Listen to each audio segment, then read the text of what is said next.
I have Lars Schernikau here. Greetings, Tom. Pleasure to be with you and good to be in touch. I'm German. I'm an energy economist. I live primarily in Europe and Asia, but my day job is commodity trading.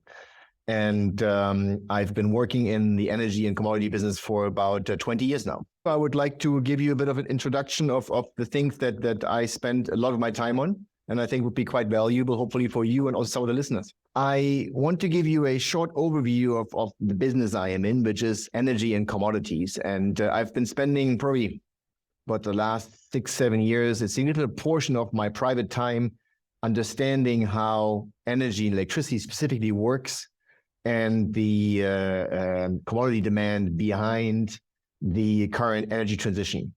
So I will call this presentation the Unpopular Truths about Electricity and the Future of Energy, was actually the title also of my book, which we later talk about, Tom, which covers a lot of the concepts I present today. And then, the energy and material input to produce energy. As we know, you can actually produce energy. You can only generate electricity, or you can generate energy by taking energy from somewhere else and make it available to you, the public, in a usable form. The usual disclaimer: whatever I say is my own opinion, not that of any organization I'm associated with. Let me start with a very important slide to put things into perspective. This is the number of people in energy poverty worldwide. Actually, the people without access to any electricity worldwide. You can see that just 10 years ago, we had 1.3 billion people who didn't have access to any electricity. And that number actually in the past 40 years has been continuously reducing from 3 billion, was a very large number, down to 700 something million in the 2020, just pre-COVID. And first time in modern history, the number of people without electricity has increased in the past 2 years. And that, of course, was driven partially by COVID. So it's actually, think about it, why do people not have access to electricity? There's two reasons. Either they're too poor or energy is too expensive, right? So, and what happened in the past years with COVID is that actually poverty rose. So people didn't have jobs, had to stay at home, didn't have the money. On top, in addition, the price of energy in general grew. So what does it mean when the people now don't have access to electricity?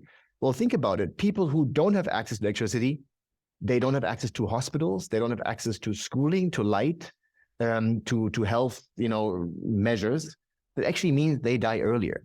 So people who have access to electricity live longer, and people who don't live shorter. And those 20 million people that rose, the past 2 years, I mean, that's 20 million people who are literally now exposed to potentially shorter lives. Just to put things into perspective. So about myself, I mentioned before, I've been 20 years in this business now of commodities primarily. The company that our family controls is called HMS Bergbau AG. It's a German company, a listed company, and we handle worldwide products, including coal products, in Asia, Africa, and the US. I've written a couple of books. You can check up on the internet on me, and you'll find a few things. Some of my scientific papers I've written, I keep on Elsevier's SSRN online as well. You just search for SSRN, my name, and you'll see some of those scientific papers we've written on wind and on solar and on electricity and on coal versus gas. So that's all things I do, in my private time. Now, thinking about energy again, let's take a step back. What are humanity's key challenges today? And I think we're all clear that food and water, the access to clean, edible food and clean water is a key challenge in today's society with 8 billion people. Of course, there's a problem that comes with it because making that food and that water available to us does come with pollution towards specifically the water and the soil, right? Now, the second key challenge is probably energy. I mean, you think about energy is at the core of everything we do. And energy, again, has a cost to, the environment, and that primarily is pollution of air, but not only, of course. And then the third one I would say is probably health. And I was going to say bodily, mental, and spiritual health. If we were all spiritually healthy, there wouldn't be any war, right? So, think about that health is not only, how we feel, but it's really also how we interact as humans amongst each other. And The next thing, the new problem we're probably facing is the problem of waste, the human waste that we generate. Of course, it all comes from the above things we mentioned above. But the waste we generate, 8 billion people, and all our industrial personal activity is quite substantial. So that's another challenge. So you look at these four things, they're actually all about energy, right? In the end, it only takes energy to have access to clean water. It takes primarily energy, to plant what I mean, to plant, to live and to grow things and to harvest them and to upgrade them. It takes a lot of energy to provide the health system we have in our life. And of course, it takes primarily, almost only energy, to recycle properly whatever we put on the ground. So energy in the end can give us this food, water, and the waste treatment and actually cool or heat our planet, how to keep healthy and well. So energy is the core of everything. That's also my personal interest in this subject of energy, and I hope you can understand where that passion comes from. So I'll say a few things. So first, give a short introduction. I always love The Economist, has this cover last year called Power Play, the New Age of Energy and Security. And yes, the discussion about energy has really reached new levels in society, especially in the Western world. And taking again a step back, thinking about what energy actually does. Well, energy is supposed to give us secure supply of energy, and it's supposed to make that secure and reliable supply on the right affordable, right, to us, right, to make it affordable, yeah. And of course, we have to do all this with the least environmental impact. So we have to protect our environment for long-term reasons. And the environment, of course, is a complex issue. There's the climate issue, there's the pollution, there's plant and animal life, there is the land and space use, and of course, there's the material input. How many materials do we need to provide the energy to ourselves? And then there's the energy input, which actually, how much energy do we need to provide the energy to ourselves? Because even to generate electricity takes energy first, right? So I think this is something, these are this famous triangle of objectives of energy policy. Now, looking at energy historically, and now we're talking here the past 200 years, you can see how green we were. We only burned biomass and woods in Europe and the US, right? I mean, we were very, very green. We were living only of biomass primarily. And literally, Europe, my own continent where I grew up, there was not many forests left. I mean, we had cut all those trees to keep us warm, right? And also to construct whatever materials we have, our houses and all those things. Then the Industrial Revolution came. We found coal. Luckily, we found oil and gas, and nuclear, is yellow here, came up. Hydro became a significant portion of our global primary energy. This is just primary energy here. And then wind and solar and other renewables started to creep up in the past decades.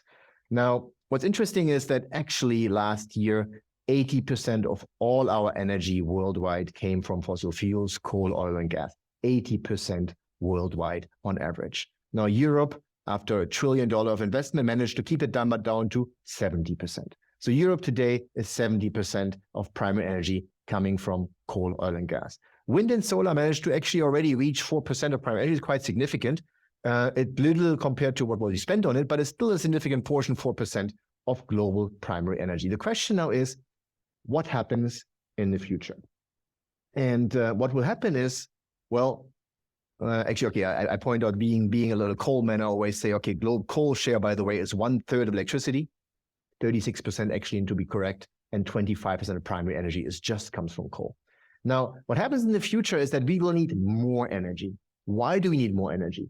People talk about energy conservation and reduction of energy demand, all things. Yes, in the West, we are now at a level where we can start talking, to have more efficient lights, bulbs, and more efficient cars, and all those things. But there is a sort of kind of law, it's not really a law, but that Jevon's paradox, which says every time you reduce your consumption of energy, you find new things that actually increase your consumption again.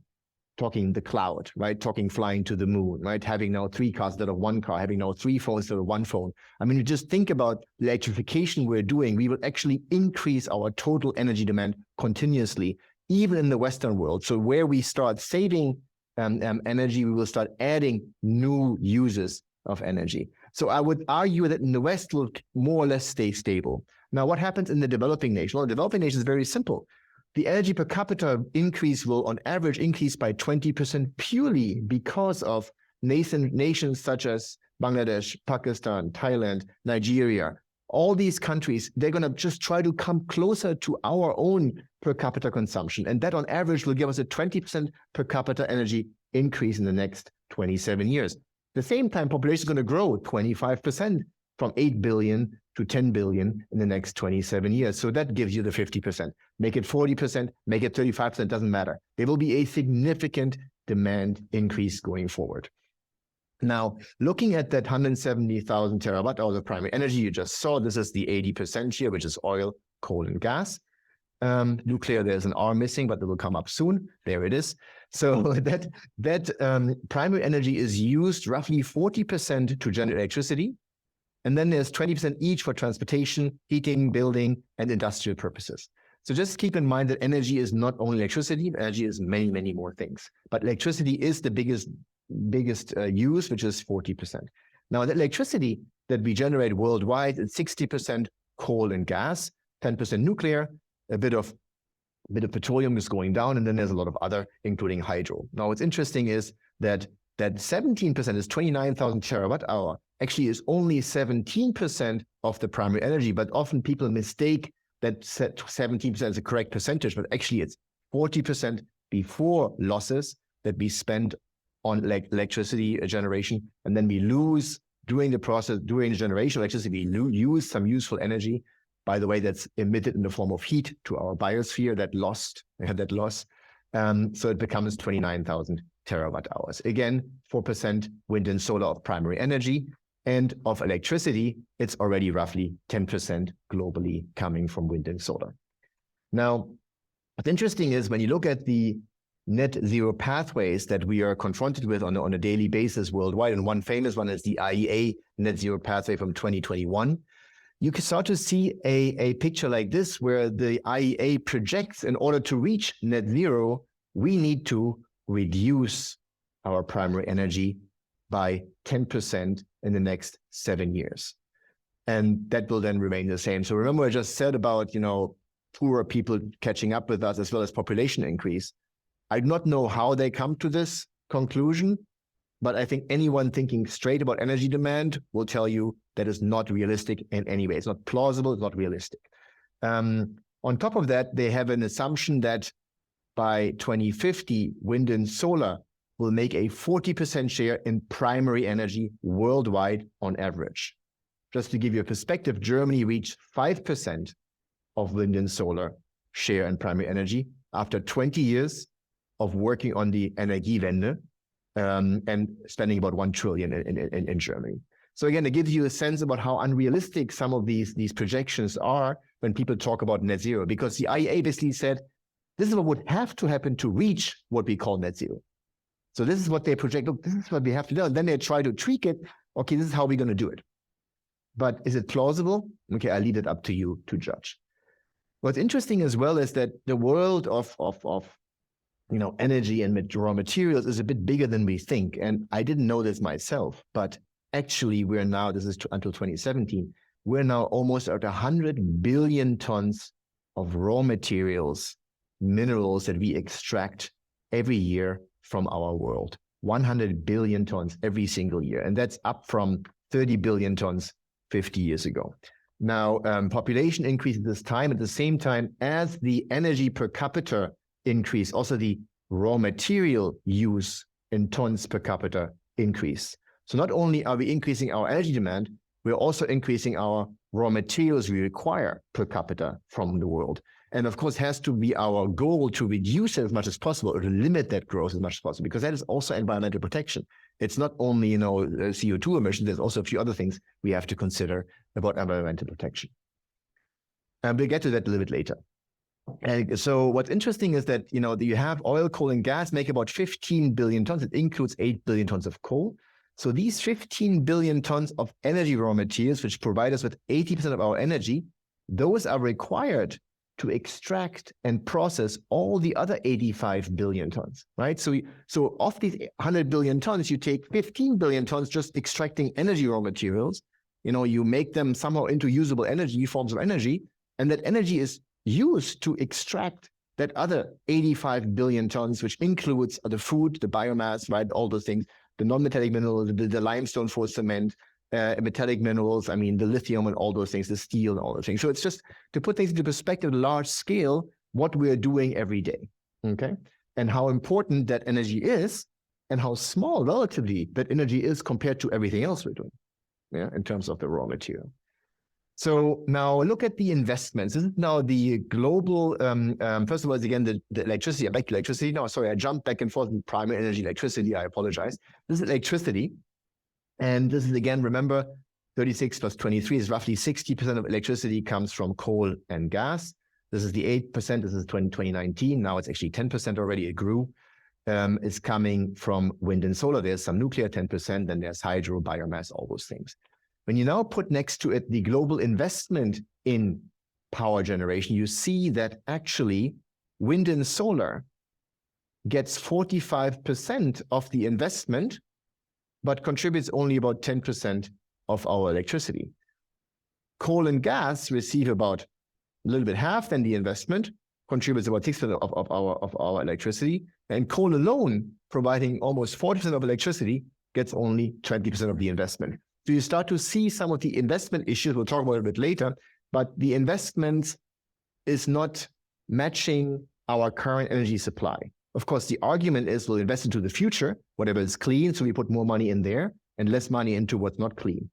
But when you start to not invest enough in your reliable energy supply, you start to have problems, which you started seeing in the past 2 years, and maybe, Tom, we can talk about this later as well. Now, let me take my own country as a beautiful example, my own country, Germany. And so this is 20 years of installed net power generation capacity in Germany. In Germany, these 20 years, that was the 20 years of the German energy transition from, fossil fuels to renewables. So those 20 years, Germany invested almost 1 trillion euros. And at the beginning, Germany had about 115 gigawatt of installed capacity, of which 75 gigawatts, 65% was fossil fuel. Then there was nuclear, 20%, and then there was wind and solar already back then, about 10%. What happened in the past 20 years is that the fossil fuel capacity, or the reliable capacity, what I call, and nuclear, is down whatever, 10%, 20%, down to about 80 gigawatt, because nuclear is now gone, by the way, completely. We just heard that a couple of weeks ago. Germany closed the last nuclear plants. While at the same time, wind and solar capacity, skyrocketed, right? So as wind and solar went up by, it's now actually 140 gigawatt. So more than what we previously had was added in wind and solar. Now, interesting is that at the same time, Germany managed to now have the highest price for power worldwide. In fact, the prices for power are 3 times higher than the US and about 6.5 times higher than China. So with this energy transition came an extremely significant cost or price increase, which exactly is caused by the cost increase. And we'll talk about cost of renewables a little bit later. But when you look at the power generation, so Germany's power consumption or generation has been more or less stable in those past 20 years. So Germany did not consume more, but also not less. Remember, I talked about the Jevon's paradox. Despite those efficiency increases, in fact, it's more or less the same for the past 20 years. And you can show that in history in many, many countries. So Germany's power consumption has stayed the same. So Germany managed, with this new installed capacity, they managed to have roughly 30% share of wind and solar. So they doubled their installed capacity. And that doubling of installed capacity managed to really replace fossil fuels about 30%. So you double your installed capacity, which means added cost, because you still have that system here. Otherwise, the system wouldn't run. So you still need that dispatchable capacity. On top, you have your intermittent capacity. And with that, you manage in Germany roughly a 30% replacement of your fossil fuels primarily and nuclear. And we talked previously about primary energy. Primary energy share went to 5%. Wind and solar managed 5%. It seems there's a primary energy drop here. That's actually an interesting one, a bit more complex, has to do with how they count. They assume wind and solar is 100% efficient, which is actually wrong. And that is why, as the share of wind and solar increases, your primary energy consumption decreases. So I would say this 5% is probably a little bit too low. Actually, it's probably a bit bigger. But this number is also not quite correct or not comparable to this number. Either way, you get a sense that with this investment, this huge doubling of capacity, what actually difference they made in terms of primary energy consumption. The world, by the way, has 8 terawatt or 8,000 gigawatt of installed capacity, roughly of which 2,000 gigawatt is coal capacity. So Germany has 200 something versus 8,000 in the worldwide. What's interesting is that the peak power demand in Germany is about 80 gigawatt. And you see that, okay, if you add here the hydro and biomass at the bottom, you see that the installed capacity is power capacity now is getting damn close to the peak power demand. So in the past, Germany had a 20% reserve margin. So where you had enough dispatchable power capacity in the system, about 20% of your peak power. Now we have reduced that where we're getting damn close to that peak power demand. And that is why Germany is in the trouble it is in. That is why Germany had trouble last winter, where suddenly, someone turns a little bit of gas off and the whole world falls apart. So the reason is when your energy system, and what always counts is the reliable dispatchable power capacity versus your peak power demand. That's all that counts. Wind and solar counts nothing at night and in the winter when there's no wind. Think about it, right? So it doesn't matter how much you put up here. In the winter at night, no wind, you cannot rely on it. That means you can only compare your dispatchable with the peak power. We'll talk about that a little bit later as well, but you get a sense of that is a reason why Germany, and not only Germany, but also Europe in general, has an issue. And by the way, McKinsey recently did say that if Germany does not construct 30 gigawatt of thermal gas capacity in the next 7 or 8 years, we will have blackouts. So that McKinsey said that last month, just very recently.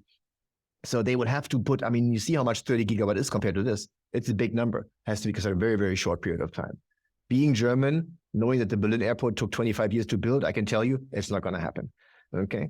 So, all right, let's take a step further. Now, this is Germany's industrial power prices.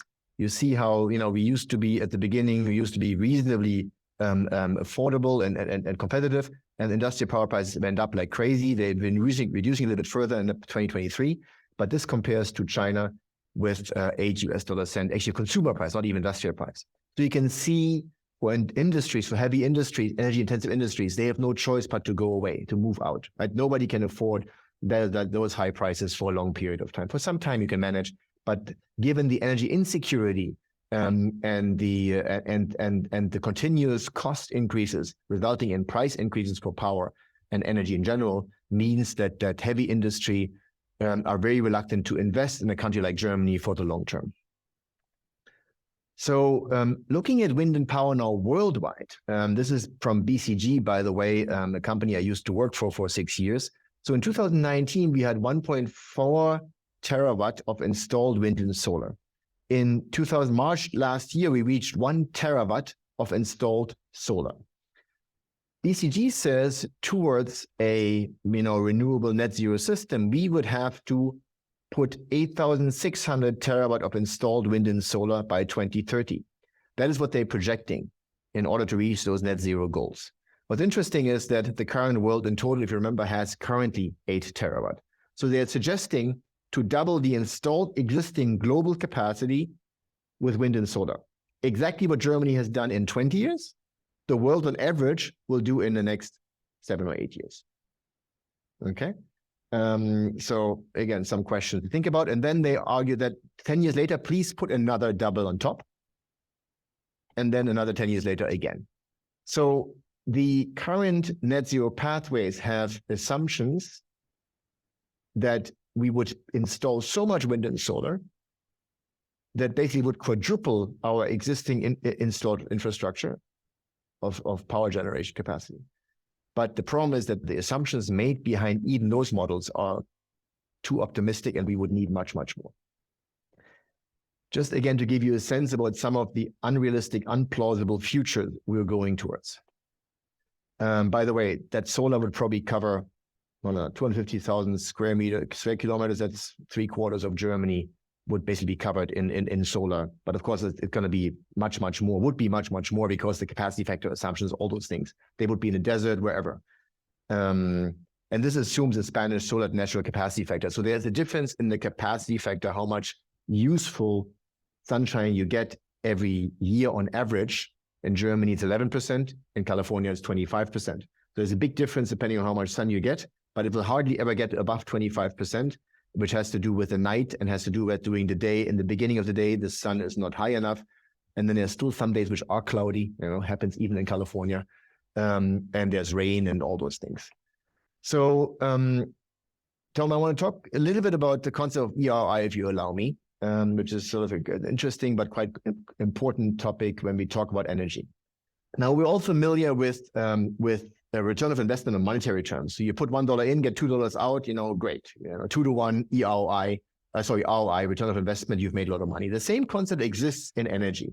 So again, remember I said before, in order for you to have access to usable energy in the form of electricity or heat or anything else, you need to first disperse energy to make that energy, right? And that's what we call ERI, energy return of investment.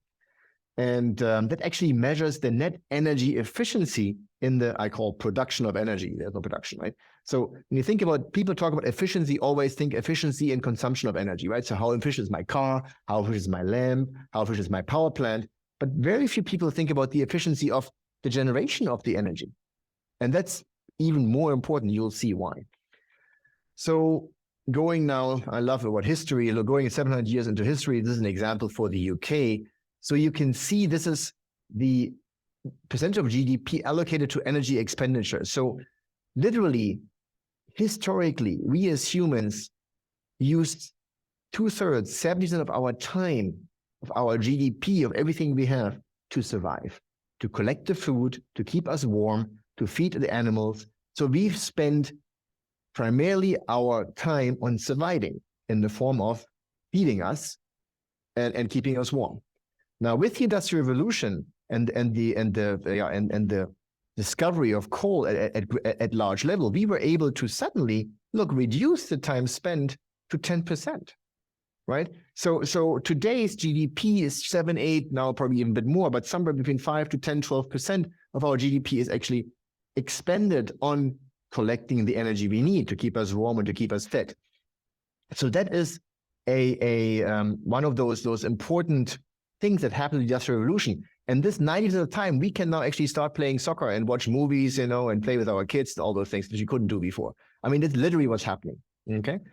So you understand the concept. Now, interesting is that the most efficient way of generating electricity in this case is nuclear. Like, nuclear is an extremely efficient way of generating electricity. And right now, I'm only talking about ERI. I'm not talking about money, nothing else, just ERI. Of course, nuclear is expensive. I know that.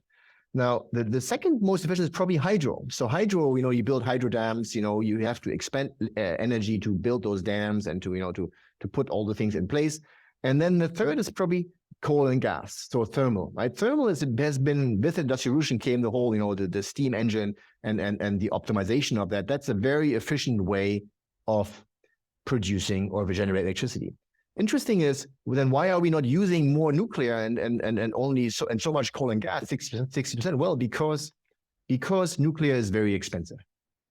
Hydro is also a bit expensive, depends on it, but the cheapest actually is thermal power generation, and coal is even cheapest. Like, gas is a bit more expensive than coal, but on average, it's both very cheap. What's interesting is that the so-called green ways of generating electricity are rather energy inefficient. So biomass, solar and wind have a significant energy inefficiency in them. The energy efficiency has to do with energy density. So the energy density per square meter for solar or for wind is very low. So the same with biomass. You need a lot of space and a lot of things to do, to expand a lot of work before you actually get something useful out. And that's where this low ERI comes from. And because it's lower ERI, in fact, they're actually the most expensive, truly the most expensive. And here I say the full cost of electricity, I don't say the leverage marginal cost of electricity. So when you're honest and you count the system cost, not some marginal cost matter which you're told in the press, then you will find out these are actually the most expensive on average. Not always, there's certain application that's different. Now, interesting is that in order to sustain our modern civilization, our modern society, there's some argument we need a minimum ERI of about 6 to 10 times to sustain where we are. Otherwise, we would go back to 300 years ago, where our ancestors spent 6% of their time of just collecting energy. So there is in the academic press there's a lot of uncertainty about this, but there is a lot of word, and in my view, from my understanding, it is the case that if you were to go 100% wind, solar, and biomass, you would literally, on average, be below the minimum required energy efficiency for modern civilization. And that has a lot of implications if you think about it. By the way, the Romans were the most advanced civilization prior to the Industrial Revolution, and they had about a 2-to-1, roughly, just to put things into perspective. That's why also Roman cities couldn't grow above 1 million people, because they couldn't get enough energy into the city in the form of food and wood to keep themselves warm. So the city size back then was limited by energy supply. So cities only started to skyrocket after the Industrial Revolution because they actually get enough energy into the city. Yeah? Interesting fact. Now, of course, technology will improve all of these efficiencies over time. That's also clear. And, over time, we'll get better in all of these things. Now, there is another factor. So we talked about energy efficiency, we talked about money, and now we talk about the material input. So if you think about it, when you do a nuclear power plant, you need relatively little raw materials to do that. The same with coal and gas, okay? Now, hydro, you need a lot. It's a lot of raw materials you require for that. And wind, solar, and biomass, you need also a lot of raw materials per unit of output, per generated unit of electricity. That's the relevant part here, right? So, and then there's another, and so by the way, there's a study from the Department of Energy in the US, which just gives you an example here, which is materials in tons per terawatt. You see coal, gas, nuclear, you see hydro, solar, wind. There's other studies. There's a lot of uncertainty here. We're actually working on doing this a bit more in detail with some of professors worldwide. But just to give you a sense that generally, and this is all right now giving you a general sense, it definitely is true. The exact numbers are not certain, very clear, okay? Now, there is another measure which is called the space requirement, which is also relevant. We talked about energy efficiency. We talked about the money. We talked about the material input. Now we talk about the space requirement, the land requirement. And of course, obviously, you understand that wind, solar, biomass have a significant larger land footprint per unit of output compared to nuclear or coal. Now, what's interesting is that if you do deploy carbon capture, utilization, and storage, CCUS, in order to limit the CO2 emissions from thermal applications, you can, of course, do that. It just requires energy. Remember, energy is at the center of everything. So you would reduce your efficiency, your net energy efficiency, by about 20-30%, because part of the energy you use to capture now and do something with that CO2. Now, interesting as well is, if you now produce hydrogen in order to store electricity, think about it. When would you use hydrogen? Or how would you produce hydrogen? Well, you would only produce hydrogen from excess unutilized renewables. You would never, ever use your coal, gas, or nuclear or hydropower to produce hydrogen, because you can use electricity right away the way you need it on demand, right? So you would only use that excess unutilized renewable. And even with wind or solar power, you would first charge your Tesla directly before you make hydrogen, because it's much more efficient to use the energy directly. Interesting is also that as you produce hydrogen for the purpose of storage, you literally lose 60-80% of the input energy. So when you make hydrogen, you produce hydrogen, you store it, you transport it, and you repower hydrogen, that whole chain costs you 60-80% of the input energy. And now you can see something. We're getting dangerously close to the Romans 2,000 years ago. Again, it's illustrated, but you get my point. In fact, doing hydrogen will make it least efficient way of producing energy, make it even less efficient. And this is now called the CCUS. So in a way, we're told to actually move from thermal, from this efficiency to this efficiency. And that is a big problem. And that problem you started to see in the past 2 years, what happened there. So I will skip this if you don't mind. Now, to illustrate this whole issue of, in this case, solar, and a bit more illustrative for you, a bit more visually for you. So here's a day in California, right? So you have little demand in the night, you have a lot of demand during the day, and in the afternoon you have evening, a lot of demand. And this is your solar power on a perfect sunny day in California. So it seems all you have to do is somehow that solar during the day, you somehow have to store for the night, and then you're fine. So that's the logic how you're told, right? So, well, the fact is that, so it seems to be like a 2 times roughly, 2 times of over capacity over the demand would be enough. Well, the fact is that California is the most efficient place in the world, and you actually, the capacity factor, the natural capacity is only 25%. Remember, I mentioned that. So actually, because of the mornings and the evenings and because of some rainy days, the best areas in the world reach 25, maybe 28% of natural capacity factor. Let's say 25%. So in fact, now suddenly you have to 4 times already, not 2 times, but 4 times for California. Well, that is now if you could somehow efficiently get that over here from there. But if you go via hydrogen, which is the current supposed solution, you would have to increase that by 3 to 5 times again. Remember, the 60 to 80% of efficiency in producing hydrogen. So suddenly you have a 12 to 20 times overbuilt capacity in order to get over the winter in California or anywhere else.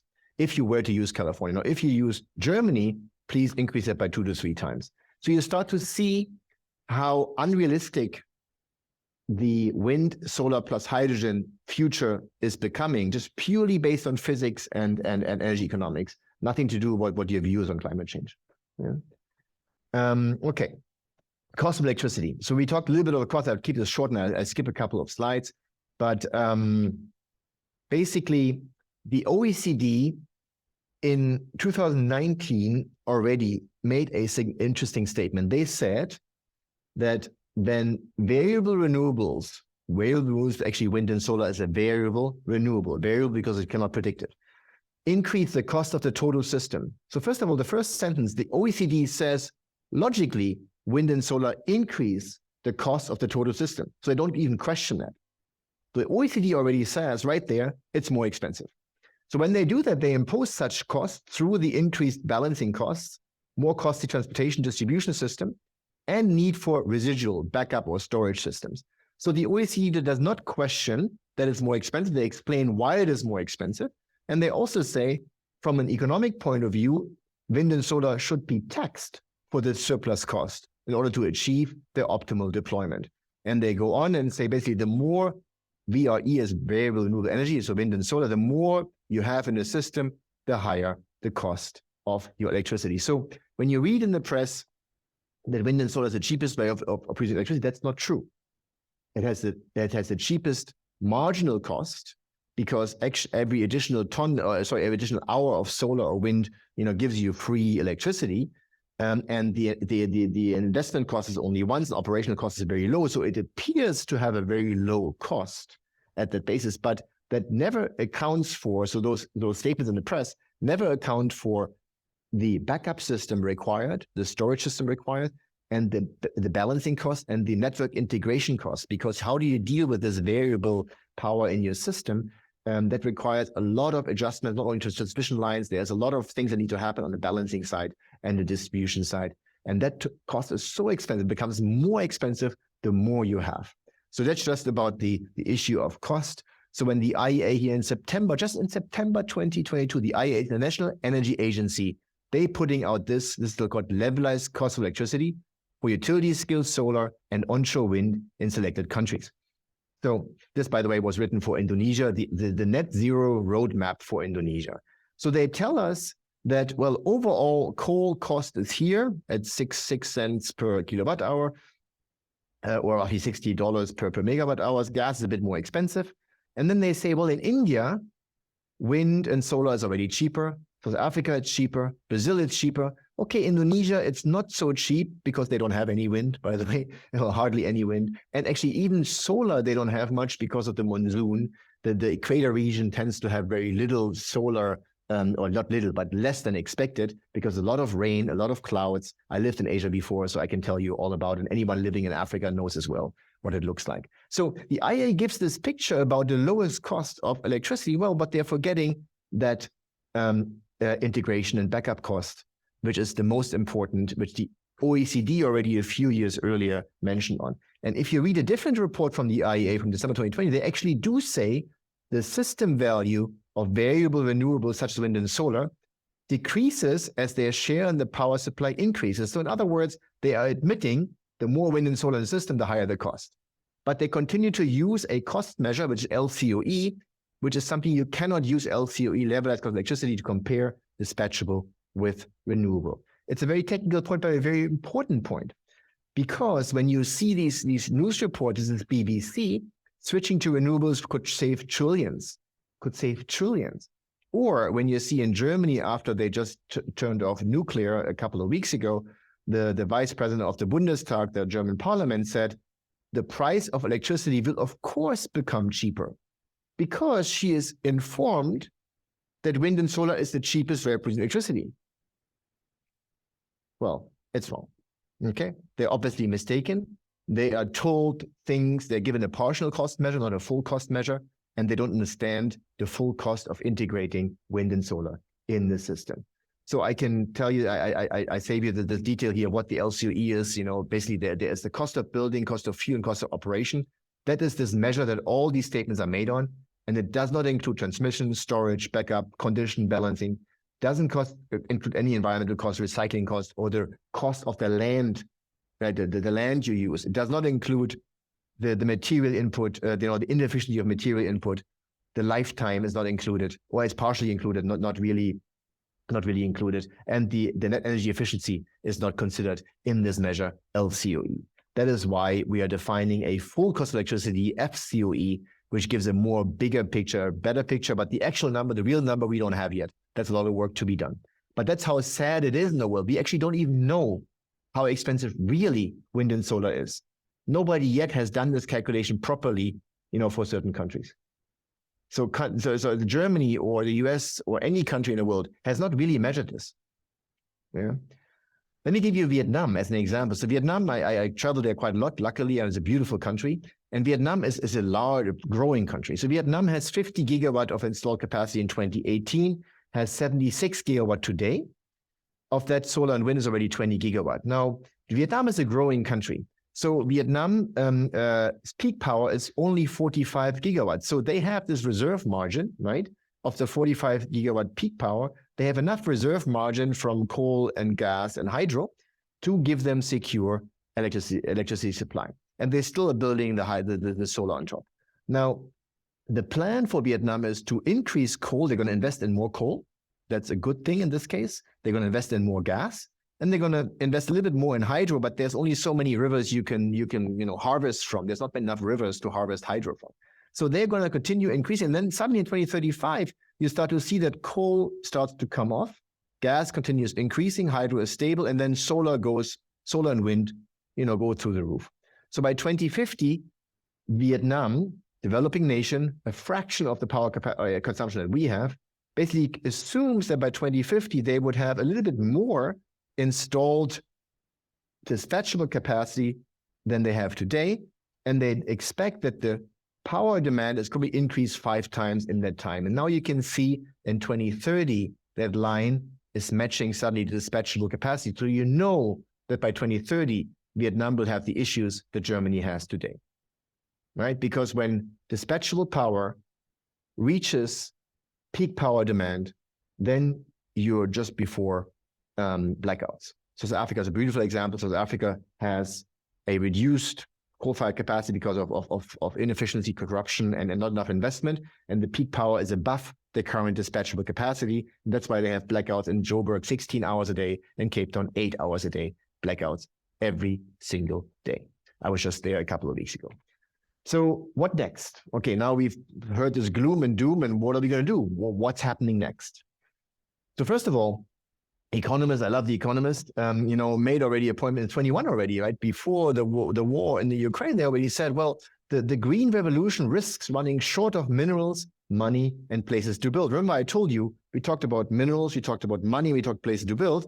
They just forgot energy. It's going to run out of energy, right? So now we have the 4 things. So it's energy, minerals, money, and places, right? Then we're going to run out of that. And the reason has to do with all these things you can later read in the download. Tom will make it available to you, what the reasons are, capacity factors, intermittencies, supply locations, material inefficiencies, all those things, right? But I don't want to bore you with that. But basically, the economists already captured this, right, 2 years ago.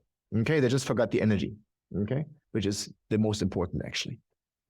Now, the externalities of energy systems. So if you think about the energy system, the energy industry, which I'm working in, right, has the goal to provide access to reliable, sustainable, affordable electricity and energy for you, the consumer.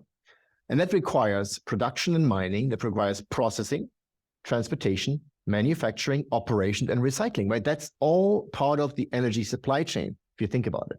You probably have not thought about it in the past, but now you may think about it a little bit better.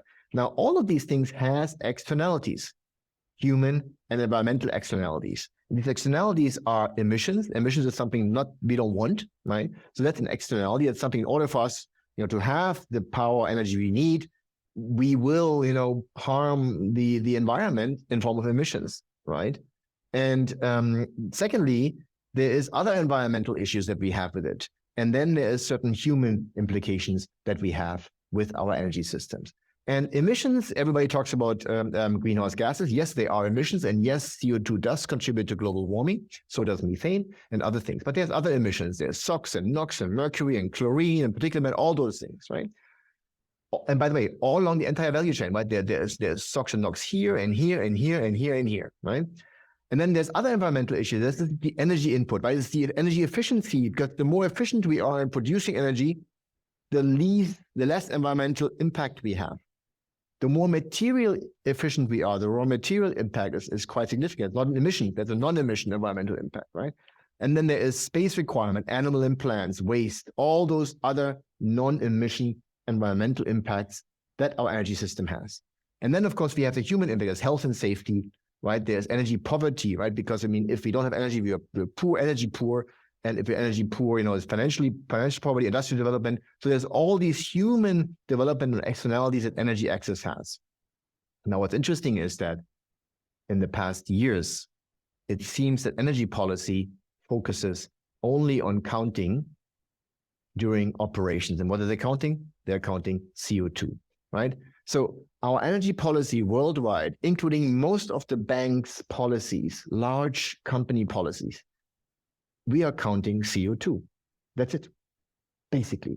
And the taxation is only based on operation. CO2 during the combustion of coal or gas or whatever, or my EV, electric vehicle, right? Or my gas-fired, diesel-fired car. We are counting CO2 emissions only during operations, and we are optimizing based on that only. And if we do that, we are causing distortions and undesired consequences, because if you are focusing on one element of all the distortions and not the others, the world will start to optimize that one portion at any cost, as long as it's still profitable. So that's why I'm vehemently against a carbon taxation, because it's anti-environment, it's anti-human. Not because I don't care about the environment, but because I have a wider view and the world is a little bit bigger than just CO2 emissions. And by doing that, we are causing a distortion. Just one example, just by not counting methane, right? Currently, the world is switching from coal to LNG because LNG emits less CO2 during combustion, which is true, about half. But if you were to include the methane emissions during the entire chain, suddenly LNG is actually worse than coal for the climate. So think about if we were to just include methane of all these bubbles, suddenly our policy would not be LNG yes, coal no, but it would be coal yes, LNG no. It's a huge, that's how big these things can be, right? And of course, I'm not against gas at all. We need all the gas we can get. Don't get me wrong. I'm just telling you, giving you an example of what a CO2 taxation does to the environment, to the climate, and to humans. Okay. So now we have this triangle of energy policy, security of supply, affordability of supply, environmental protection. Examining wind and solar, we know that they're not secure. We know that they're not affordable. We know that they are maybe help the climate. They probably help pollution, probably. They definitely don't help plants and animals, definitely not land and space, definitely not material effective, definitely not energy effective. So this is just examining wind and solar honestly, truly from that perspective. Okay. Now, the lucky thing is that I am independent. So I'm not employed, so I can say what I want to say. So I can be honest to myself and to others. It might be unpopular. That's why the book is called Unpopular Truth. Yeah. But that is the reality. Yeah. So the problem, of course, is this money, right? Reliable energy needs money. But what we're currently doing, this is just one of the UN Net Zero Asset Owner Alliance from the UN. It's 85 asset owners managing $11 trillion of money, $11 trillion of money. And there it's all about net zero CO2, right? And doing operation. So we have, these are just some banks, we cannot read it, but doesn't matter. Some banks, institutions which have committed to stop investing in coal, oil, and gas. Okay. The G7 says we will provide Vietnam $15 billion to cut coal use. Right. So governments, South Africa, Vietnam, they're given money by the West, your taxpayers' money, to cut coal use, to save the climate. Right. ING says they already cut coal anyways, but they're going to say toughen oil and gas policy to include trade finance in midstream, right? HSBC stops funding oil and gas field, right? So you have these big banks, big organizations do that. And what we need to do is we need to educate about the basics of energy. We need to educate politicians, executives, consultants, schools, universities, banks, and funds. Because if we don't, we are running out of money, which means we're running out of energy. And that will have severe consequences for the world, for you and me. Primarily for the poor, however, I will probably be fine. I'll probably manage. I'll have a diesel generator as backup. I have 3 cars. I manage all that. I have a diesel car, a gasoline car, and an EV. Yeah? So the poor people, or the poor, not even the poor, just the normal people who have a normal income will start to struggle. Yeah. So let's talk about some positive news at the end of this call. Tom will call before we start our discussion. Look, this is the pollution in major cities over the past, just even 4 years. We have improved the pollution. This is, by the way, also pre-COVID. Even it's been going down. So the pollution levels actually have been going down for the past decades worldwide. We've made positive aspects. This is the mortality rate of children younger than 5 years due to malaria 20 years ago today. So the world has become safer for children in Africa. We've managed these positive things, right? This is the crop yield for wheat and for maize. So the crop yield for wheat increased 3 times on average worldwide. So per hectare, per acre, we have now 3 times the wheat we had before. Why? Well, because number one, we have fertilizers. Number two, we have a bit more CO2 in the atmosphere that helps also the growing. And number 3, we have slightly warmer temperatures. So generally, the green world likes that. Look, the maize yield. So these are positive things that all happen because of the access to electricity and energy we have, and these are positive news. This is the greening from NASA. This is how green the world has become. The world is greener today than it was 40 years ago. The world is greener today than it was 40 years ago. Despite the Amazon, despite this desertification, all those things, the world is greener today. These are positive news. How often do you hear that in the news? And this is NASA. It's not someone funny saying this. Yeah. So this is the life expectancy, right? I mean, since the Industrial Revolution, we used to live 30 years. Now we're living 80 years. I mean, aren't these things to celebrate? Do we really want to go back 100 years? Biomass, green, inefficient, energy inefficient? Yes, we have costs, right? Yes, we have costs. So what is the future of energy? Well, my argument is, because people ask, like, what do we do now? I mean, now you told me we're all doomed. No, we're not doomed. Quite the contrary. What we, in my view, have to do is we have to invest in base research to sustainably wean off fossil fuels. Because I do believe long-term, 100, 200, 300 years, we will have to find alternatives to fossil fuels, at least to a large extent. Fusion is part of that, right? So there is the nuclear force, right? There is the power of the planetary system. So there is so much power in our planetary system, which we can extract. Nothing to do with photovoltaic, by the way, but there is power out there, right? If we can somehow extract that, we don't know yet how. Or even within our planet. So the energy within our planet is huge. If we find ways to efficiently get it out, beautiful. So we have to invest in these things to have a true sustainable solution. One thing I can promise you, wind and solar is not that solution, purely energy economically, okay? So, by the way, there may also be like a little Mars man come and give us a new stone. Who knows? They're like something funny that they see. But one thing you have to also realize that all the energy we consume and produce ends up in what? Like, what does happen with all our energy? Well, think about your phone. It's warm, right? Everything we do, the air condition, the factory, in the end, almost all the energy we disperse to survive ends up in heat, warming our atmosphere. So part of the temperature increase we are seeing today, part of it, not all of it, but a part of it, comes from exactly that. 170 terawatt hours of energy going into the biosphere every year, right? So, and then second, we have to invest in our existing energy infrastructure to reduce the environmental burden and to increase the energy efficiency. We don't have to divest, we have to invest. If you have a problem, you invest in a problem. You don't divest from a problem, right? To reduce the waste we generate, to reduce the poverty we have to actually sustain climatic changes. So we need to invest in coal, oil and gas and nuclear and all those things to make it more efficiency and cleaner. So that is my presentation, Tom. I think I gave you enough room to now discuss a little bit with me, but I hope this is helpful and look forward to a good discussion. So my book, sorry, if you don't mind, I have to say my book. So here's my book, Unpopular Truth. The website is up here. So all the graphs are on the website. So all the concepts, or not all, but some of the concepts I discussed here are on this website in the book. I recommend you to read it. I'm not going to make much money. I get $2 or $3 per book. So it will not cover the cost I had, but I try to promote it because I think it is important for people to really start to understand these issues. You will find me on YouTube if you just put my name in.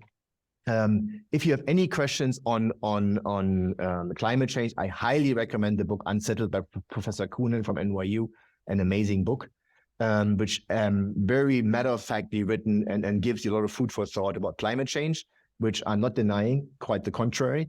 Okay, what I am denying is the catastrophic things that we hear in the press every day.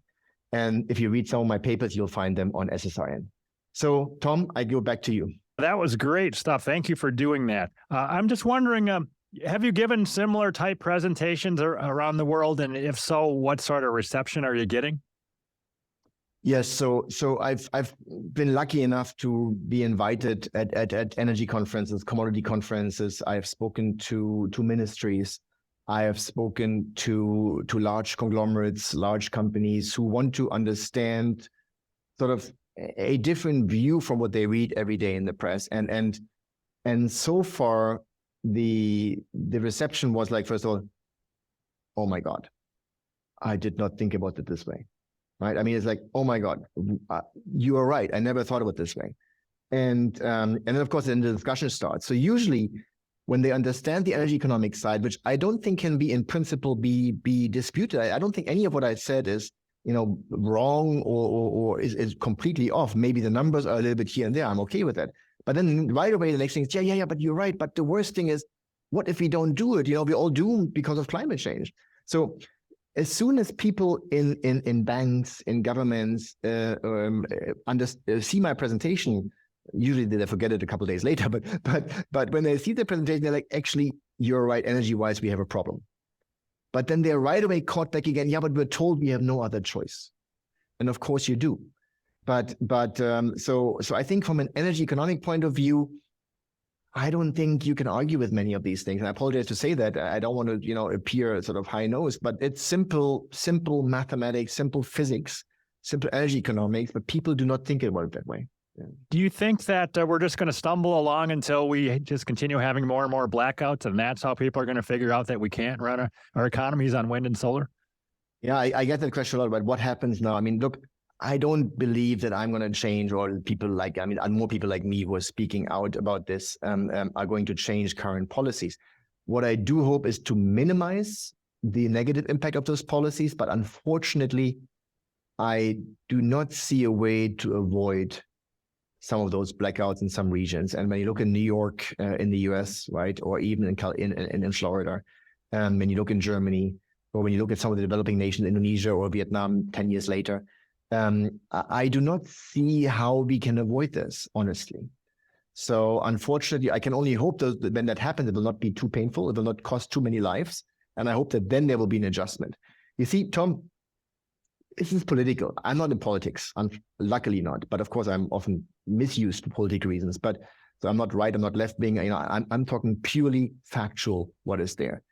But in the end, this political agenda up there about energy has always been used for political reasons, right? But what will happen? Basically, you will have a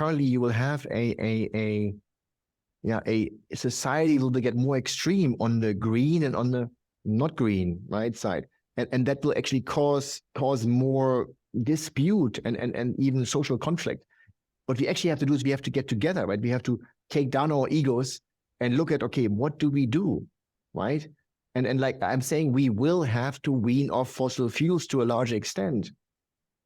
And let's see how we do that in a sustainable, logical way that is affordable for people without killing people in Africa because of electricity, right? And yes, the climate is changing. And yes, there are things happening that we don't control, some things we do control, right?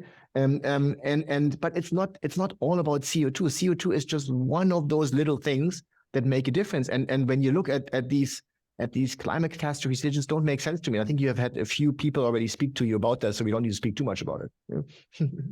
I'm just curious, out of the people that you've met, do you mostly think that they sincerely believe that CO2 causes bad weather and that's why we have to do it? Or do you think cynically people realize that it doesn't cause bad weather, but this is the way they can make more money somehow? I'm curious. Look, I mean, in my work, I travel every second week overseas. So I am in Asia and Africa, in the Middle East, India, Pakistan, Bangladesh, US, Latin America, and all those countries. So I'm speaking to a lot of people in the energy business. And I'm speaking to, people I used to work with at Boston Studying Group or at grad school or wherever. And look, we're all intelligent people, right? And what I know today, I didn't know 10 years ago. So I can't judge anyone for not knowing what I have learned on this subject. Okay, first of all. What I do judge is people who make decisions without educating themselves with taxpayers' money, okay? So yes, people I meet, many of them are genuinely concerned. They have been told too many times and every day in the press that something bad is happening, tipping points and all those things. And unfortunately, the climate side of things is very, very complex. That is why I recommend this book, Unsettled, because I said this Kuhnen, he's been the IPCC, within the government. I mean, he's someone who's been in this his whole life. I am not a climate scientist. I'm an energy economist. But there are people who really have come out in the public and given a, level-headed review on these issues. And then that will also take away climate anxiety. By the way, I just read a recent study came out, they studied 20,000 people. I don't know, many, not 20,000, but many thousand people. And they said, the more you know, the less concerned you are. And they specifically used climate anxiety. So the more people know about climate change, so the more they learn, the more they educate themselves, the less concerned they become and the less anxiety they have. And that is exactly what I'm trying to do. Many of us is educating people, sharing some of the knowledge we have gained, but having everyone really draw their own conclusions. Because in the end, it's not me to tell you what's right and wrong. I can only tell you what I've learned. And from that, you start to make your own assumptions. I can only tell you that studies show the more you know, the less concerned you are, the less anxiety. But look, I'm from Germany. In Germany, you have people gluing themselves to the street. You have women castrating themselves because of climate change. You have women castrating themselves. These are people who are genuinely concerned. They are really afraid. Is there anything else I forgot to ask you or that you would like to include before we wrap up? No, I think I've made the key point. I think on the energy side, the key point for me is really the investment, right? So that is why I try to spend more of my time speaking to banks and funds, for people to understand what they're doing, because a bank deciding to stop funding coal, oil, and gas, and nuclear in some cases as well, that's anti-human, right? And it's not anti-human in the sense of you're bad. It's just you have not thought through, if everyone was to do that, what would happen to the world. So I think it's important for people to really take that forward and start looking at what the implications of these policies are. And I hope that these discussions today, that's why I'm also doing this with you, I hope that with this, some people that listen to this, that, what Lars made me think, let me read up on this, let me understand, is it true what he's saying? All those things to actually start to maybe also make a difference in their own organization. Start to ask questions, right? I think that's important. Thank you very much for doing this. And I will put in the show description your Twitter feed, a link to your book, and a link to your slides. So thank you very much for doing this.